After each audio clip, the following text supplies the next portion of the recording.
Let's set the scene. The lease is up, you've sent all the right notices, but your tenant, well, they're just not leaving. It's a landlord's absolute nightmare, right?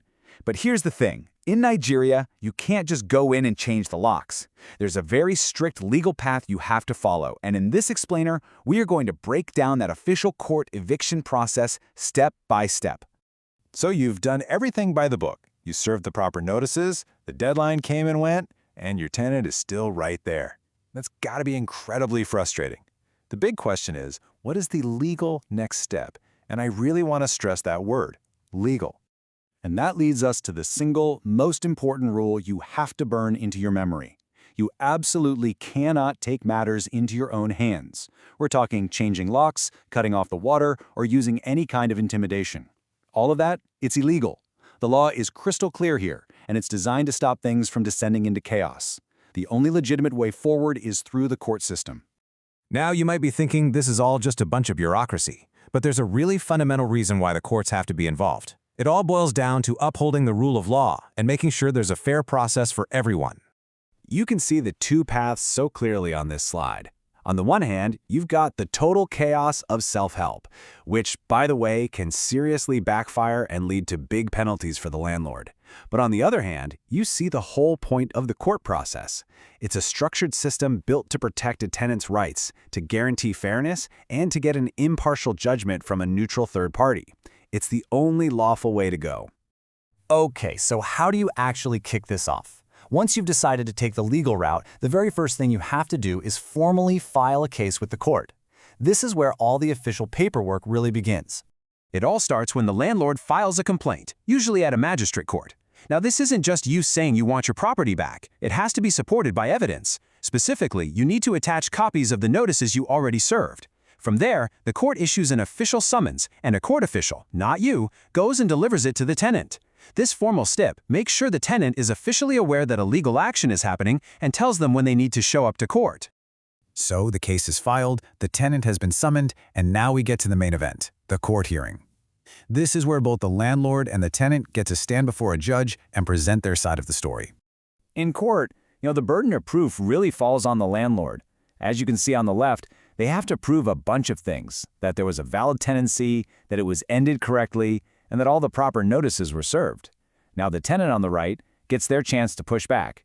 They might argue that the notice wasn't served right, or maybe the landlord accepted rent after the notice expired, which could actually create a whole new tenancy.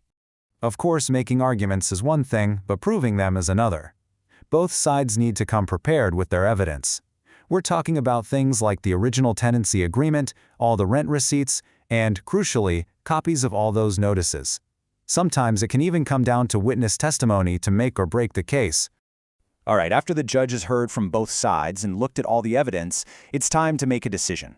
This judgment is the huge turning point in the whole process.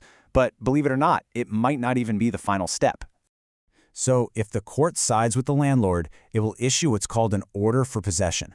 This is it. This is the official legal declaration. It says the property must be returned to its owner. The court will set a firm date by which the tenant has to leave, and sometimes they'll even grant a short grace period to give the tenant time to find a new place. And here it is, the ultimate question for any landlord who has gone through this entire long legal process. You've got the court order in your hand, but the tenant just ignores it. What on earth do you do now? This is where the court really shows its authority. If a tenant openly defies a court order, the landlord doesn't have to face them alone. Nope. They can apply to have the court's judgment enforced by officials known as bailiffs. Now, bailiffs aren't just some random people. They are officers of the court with real legal power.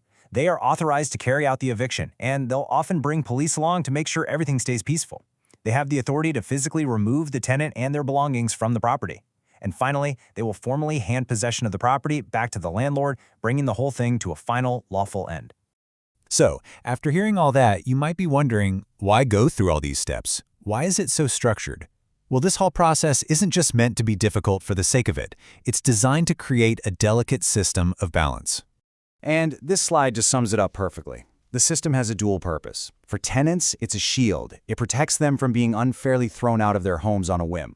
For landlords, it's a legal tool, a guaranteed way to get their property back. And for society as a whole, it creates an orderly and predictable way to handle these very common disputes.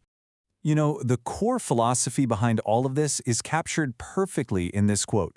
The whole framework is built to ensure fairness and prevent unlawful eviction. It's really about creating a neutral space where both sides get to be heard, and where a decision is based on law and evidence, not on who's bigger or stronger. So, that leaves us with one last big question to think about. We've seen how the process works, but does it actually strike the right balance? Because this system is trying to protect two incredibly important and sometimes conflicting things at once: a landlord's fundamental right to their property and a tenant's basic need for housing security. Finding that perfect middle ground? Well, that's the ultimate challenge for tenancy law, not just in Nigeria, but all over the world.